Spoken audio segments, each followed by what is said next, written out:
Hey everybody, what is going on? I hope you guys are all doing well, and welcome to another tutorial video. In this video, I'm going to be showing you guys how you can use Trello with Google Calendar, so let's get right into it. Now for this, you are going to need Trello Premium, so you're either going to need a paid subscription or the free trial. You just need to make sure you have it so that you can change views.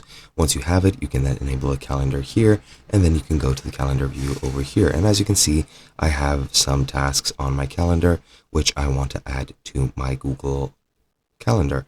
Now, to do that, you need to go to Sync to Personal Calendar and click here on the three dots and enable URL. If that's already enabled, then that's perfectly fine. If not, just enable it and then click Copy.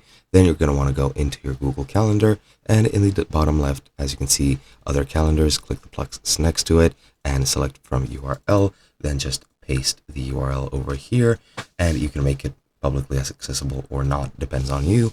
And then just click Add Calendar, and as you can see, once it loads up, and it does it does take a few seconds, sorry for me yawning, but if I go back to my calendar, as you can see, game dev has been added, and I have this task over here added to my calendar. And if I searched for more days, I would probably find the other ones as well. But that's basically it for now. Hope you guys enjoyed, and I'll be seeing you guys in another video.